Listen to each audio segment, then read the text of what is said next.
तो गलवान में पराक्रम के बाद गलवान की खीस मिटाने के लिए सोचा था चीन ने कि एक बार फिर से वो गलवान का बदला ले लेगा या गलवान के पराक्रम के लिए वो जो चकनाचूर हुआ था दोबारा गलवान 2 कर देगा। लेकिन 2.5 महीने में दूसरी बार भारत ने चीन के गुरूर को चकनाचूर कर दिया। एलएसी पर एक बार फिर भारत ने चीन के दुस्साहस का करारा जवाब दिया है।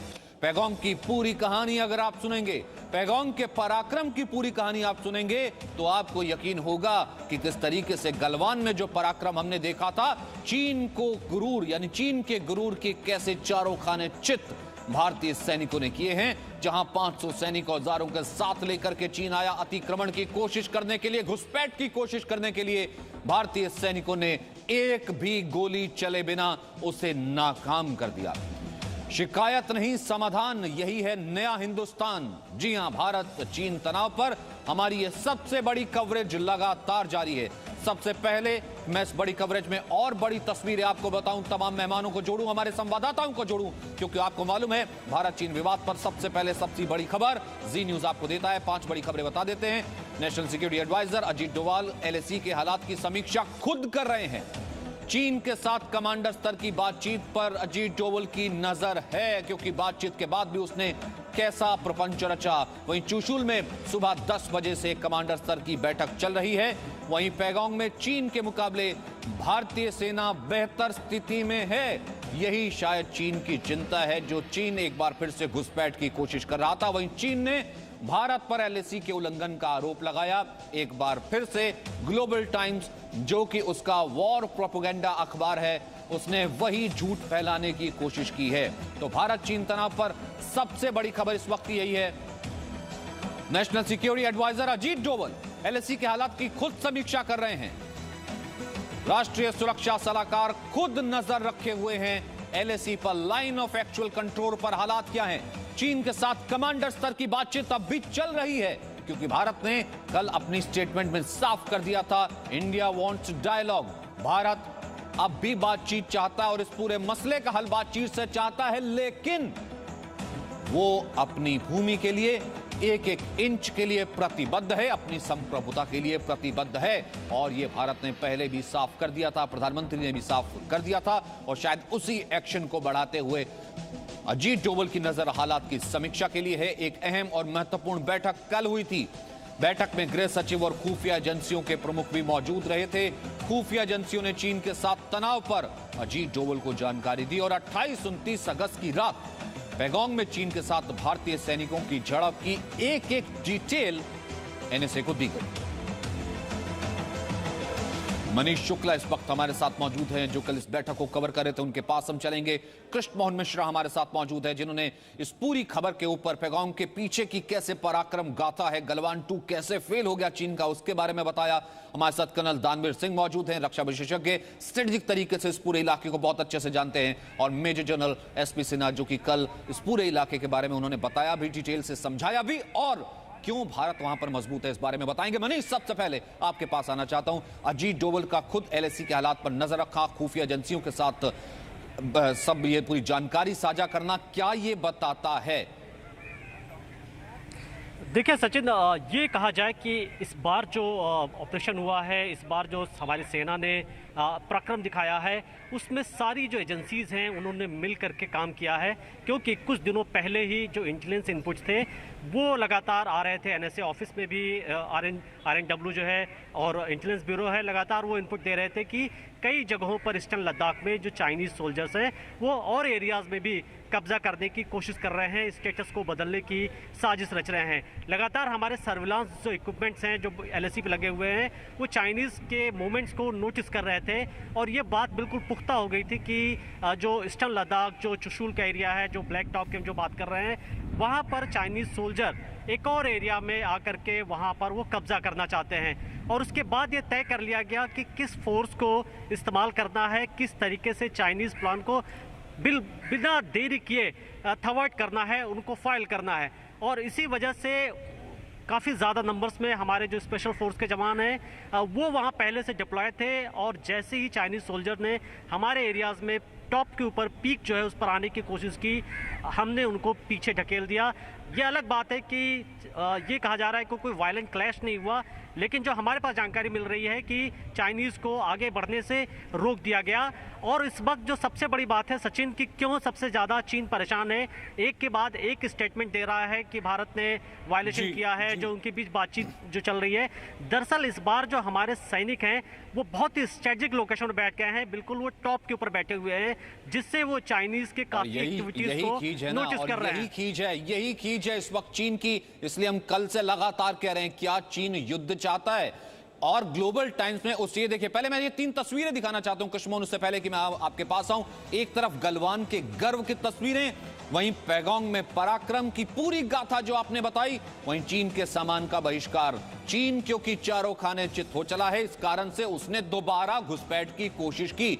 और कृष्ण मोहन मिश्रा, वो दर्शक जो अब तक नहीं जानते हैं, एक बार फिर से मैं चाहूंगा संक्षिप्त में ही सही साझा कीजिए कि चीन ने कोशिश की, चालबाजी की कि सदर्न साइड पर, दक्षिणी छोर पर बहुत ज्यादा एक्टिविटी नहीं होती है। उसे लगा ना इंटेलिजेंस इनपुट्स होंगे, ना बहुत सैनिक होंगे, वो औजारों के साथ जाएगा, घुसपैठ कर लेगा, लेकिन उसे पीछे हटना पड़ा। इस कारण से शायद अब वो ग्लोबल टाइम्स का सहारा ले रहा है इस खींच को मिटाने के लिए। सचिन, अभी तक जो 5 मई से जो भी घटनाएं हुई हैं वो पेंगोंग झील के पश्चिमी किनारे की तरफ हुई हैं। पेंगोंग झील के पश्चिमी किनारे पर सबसे पहले फिंगर्स यानी वो पहाड़ियां जो झील तक आती हैं वो हैं। उससे और आप अगर अंदर की साइड जाएं तो वहां पर हॉट स्प्रिंग है, गोबरा है, आगे गलवान मिलता है। और वहीं से ऊपर अगर आप नॉर्थ की तरफ चलना शुरू करें तो दौलत बेग ओल्डी, जिसको सब सेक्टर नॉर्थ या SSN कहते हैं, वो इलाका शुरू होता है। मई से अब तक सारी गतिविधियां यहीं पर थी। चीन नया मोर्चा खोलना चाहता है, वो इसलिए कि ताकि जब बातचीत शुरू हो, भारत हर हाल में फिंगर एरिया वापस चाहता है, भारत उस पर ज्यादा दबाव न डाले, इसलिए वो नए इलाकों पर कब्जा कर ले चीन, ताकि जब बातचीत की टेबल पर जाए तो उसके पास सौदेबाजी करने के लिए, नेगोशिएशन करने के लिए एक अलग से पत्ता हो, एक एक्स्ट्रा पत्ता हो। ये चीन ने सोचा। चुशूल रणनीतिक रूप से बहुत महत्वपूर्ण है। चुशूल की जो वैली कहलाती है वो बहुत खुली हुई है, वहां पहाड़ियां हैं, ज्यादा उनकी हाइट नहीं है, और उनके बीच में वैलीज हैं जो 2-2 किलोमीटर, 2.5 किलोमीटर तक चौड़ी हैं। बीच में गैप्स हैं जिनसे LAC के इस पार से उस पार बड़ी तादाद में टैंकों को ले जाया जा सकता है, बख्तरबंद गाड़ियों को ले जाया जा सकता है, सैनिकों को ले जाया जा सकता है। चुशूल भारतीय सेना के लिए बहुत ज्यादा महत्वपूर्ण है।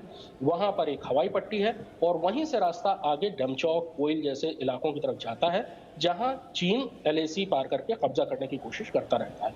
यानी अगर चुशूल के इलाके में चीन जरा सा भी आगे बढ़ता है तो भारत के लिए वो अपनी जगलर वेन पर दबाव महसूस करने जैसा होगा। चीन ने ये योजना बनाई थी, लेकिन भारतीय जो भी इनपुट्स आए, या ऑब्जर्वेशन पोस्ट के जरिए आए होंगे, सैटेलाइट इमेजरी के जरिए आए होंगे, लोकल इंटेलिजेंस गैदरिंग के थ्रू आए होंगे, और भारतीय सैनिकों ने इस चीज को प्रीएम्प्ट किया और प्रोएक्टिव कार्रवाई करते हुए पहले ही उन इलाकों में, उन चोटियों में जाकर बैठ गए जहां से चीनी सैनिकों के आगे बढ़ने की संभावना थी। बहुत शानदार ढंग से आउट मनूवर किया चीनियों के किसी भी पैंतरे को। और इस समय, आज की तारीख तक, भारतीय सेनाएं बहुत ही बड़ी जगहों पर बैठी हुई हैं जो रणनीतिक रूप से काफी ताकतवर स्थिति में। एग्जैक्टली। और कर्नल दानवीर, क्या यही खींच है चीन की कि वो, उसके मालूम है कि अपने नक्शे में कुछ भी दिखाता फिर कि वो गलवान हमारा है, उसे मालूम है कि स्ट्रेटजी पॉइंट जो है भारत है, वहां पर भारतीय सैनिक है, वो कोशिश करता है गलवान का पराक्रम हम दिखा देते हैं। ये कोशिश उसने दूसरी तरफ करने की कोशिश की, यही खींचेगा क्योंकि यहां पर बहुत स्ट्रेटेजिक पॉइंट पर भारतीय सैनिक न केवल तैनात है बल्कि पूरे तरीके से मौजूद है। जी जी, कृष्ण मोहन ने बहुत अच्छी तरीके से इस चीज का इसको समझाया। और जो आपका जो मीडिया का जो नैरेटिव, ऑब्वियसली सरकारी जो बयान है उससे मेल खा रहा है, लेकिन जो मेरी जो जानकारी है, जो मेरा जो समझना है और जो भी है, तो उसके हिसाब से चाइनीज ने कोई हरकत नहीं करी है और ये पूरी हरकत हमने करी है। अगर आपको याद हो कि चीफ ऑफ डिफेंस स्टाफ ने 3 दिन पहले एक चेतावनी दी थी कि युद्ध जैसी परिस्थितियां डेवलप हो सकती हैं। ये वो समय था जब हमने ये कोशिश करी, जब हम विफल, जब सारी हमारे प्रयास जो है बातचीत के जरिए मसले को हल करने के सब विफल हो गए, तो हमने कहा कि ठीक है, जैसा तुम चाहते हो तुम्हारी भाषा में ही हम जवाब देंगे।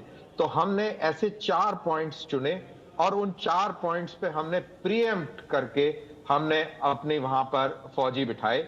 और जब चाइनीज को पता लगा कि यहाँ पे हिंदुस्तान की फौज आके बैठ गई है, तो उनको डिसलॉज करने के लिए चाइनीज आए और जब वो डिसलॉज करने के लिए चाइनीज आए तब तक बहुत देर हो चुकी थी। हिंदुस्तान की जो फौज है, खास तौर से स्पेशल फ्रंटियर फोर्स और लद्दाख स्काउट के जो वीर जवान हैं, वो पहले से वहां बैठे हुए थे।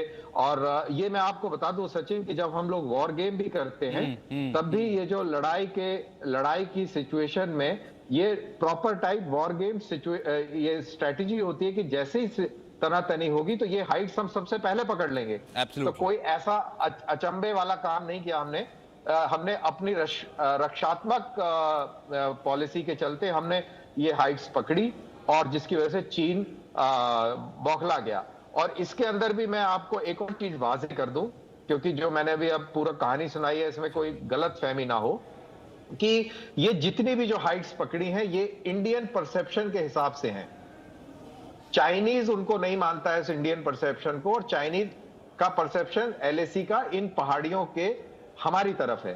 तो ये बिल्कुल वैसे ही हो गया कि जैसे हम कहते हैं कि फिंगर 8 तक एलएसी है। ये बहुत इंपॉर्टेंट पॉइंट है, ये इंपॉर्टेंट पॉइंट है। और मैं इसी को ही कैरी फॉरवर्ड करते हुए सर, इसी को हम साथ कॉम्प्लीमेंट करते हुए प्रधानमंत्री की वो बाइट भी सुनवाना चाहता हूं जब उन्होंने कहा था कि हम विस्तारवाद में यकीन नहीं रखते, हम दूसरे की जगह पर नहीं जाते। हमने कहा कि यह हमारे इंटरसेप्शन से, यह हमारी वो है, और हम एलएसी पार करके नहीं गए। जिस दुष्प्रचार की कोशिश कहीं ना कहीं चीन करने की कोशिश कर रहा है, ग्लोबल टाइम्स में दिखा रहा है। पहले बयान सुनते हैं, उसके बाद एसपी सर आपके पास आता हूं मैं। विस्तारवाद का युग समाप्त हो चुका है। ये युग विकासवाद का है। बीती शताब्दियों में विस्तारवाद ने ही मानवता का सबसे ज्यादा हित किया, मानवता को विनाश करने का प्रयास किया।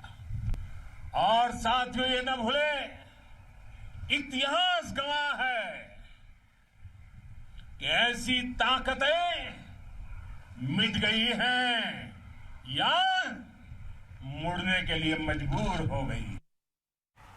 जिन कठिन परिस्थितियों में, जिस ऊंचाई पर आप मां भारती की ढाल बन करके उसकी रक्षा करते हैं, उसकी सेवा करते हैं, उसका मुकाबला पूरे विश्व में कोई नहीं कर सकता है। आपका साहस उस ऊंचाई से भी ऊंचा है जहां आप तैनात हैं। आपका निश्चय उस घाटी से भी सख्त है जिसको रोज आप अपने कदमों से नापते हैं। आपकी भुजाएं उन चट्टानों जैसी मजबूत है जो आपके इर्द गिर्द खड़ी है।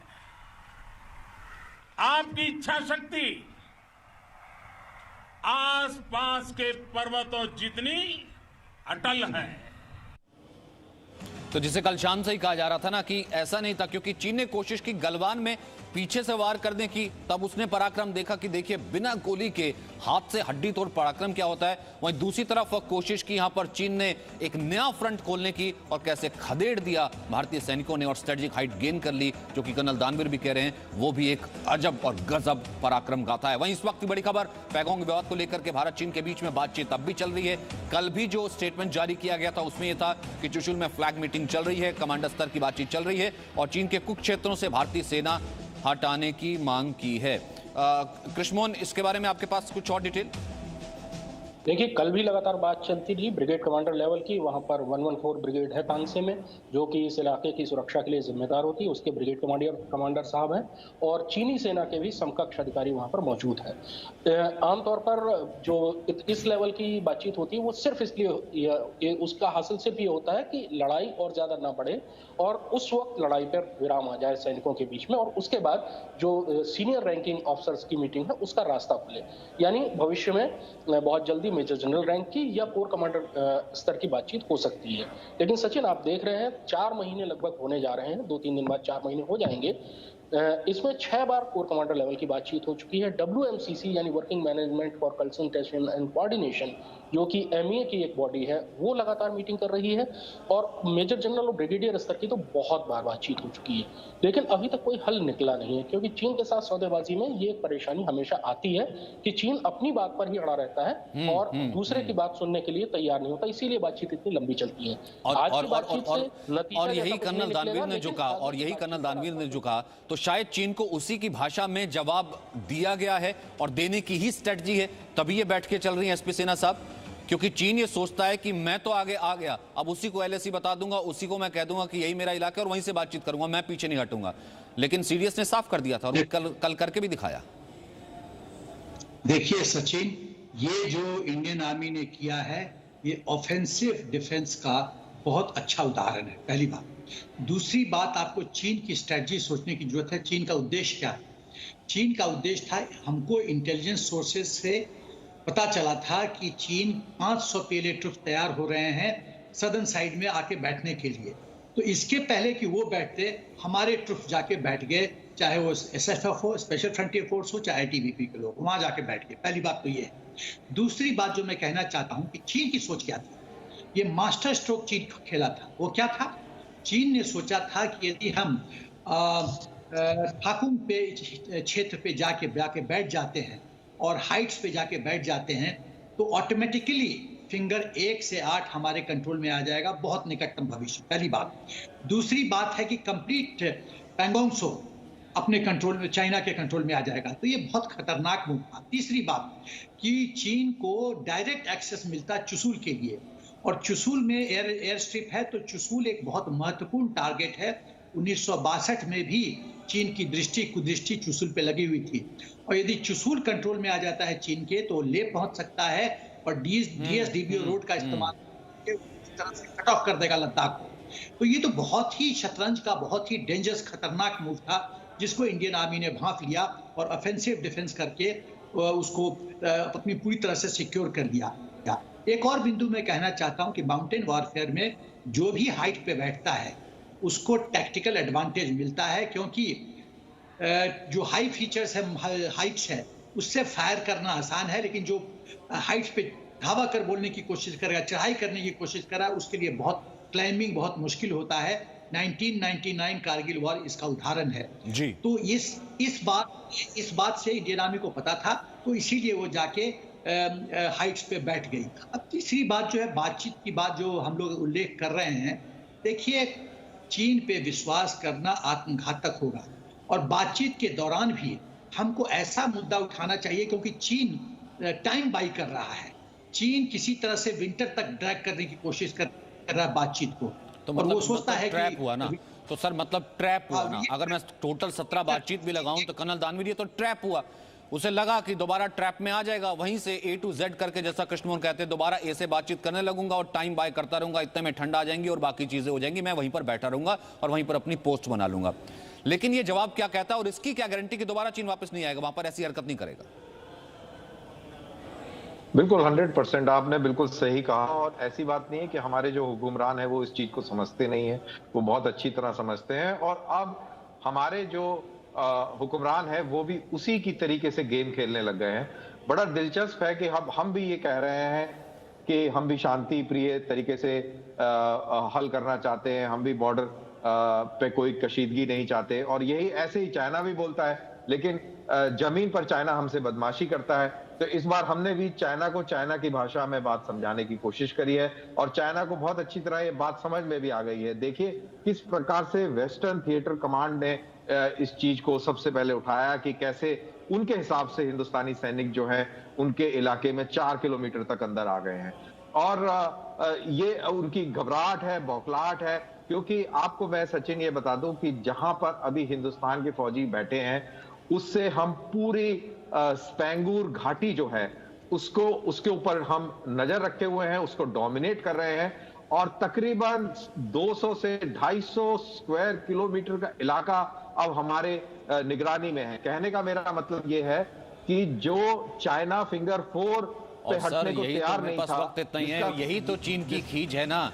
उसे लगता ये था कि मैं डराऊंगा, पहले वाला हिंदुस्तान है वो उस तरीके की बात करेगा। जैसा कि आपने कहा कि एक तो DSDRBO रोड जो दौलत बेग गोल्डी रोड है उसको लेकर के वो कुछ नहीं कर पाया। भारत का निर्माण कार्य लगातार चलता रहा, गलवान वाला वो जो पुल था वो भी लगातार पूरा हो गया। वही दूसरी तरफ नया फ्रंट भी खोलने की अगर कोशिश करता, उससे पहले भारतीय एजेंसियां इस तरीके से कोऑर्डिनेशन से काम करती हैं और वहां पर 500 सैनिक अगर आते भी हैं तो ऐसा पराक्रम दिखाया जाता है कि दौड़ के भाग के वापस बिल में घुस जाते हैं।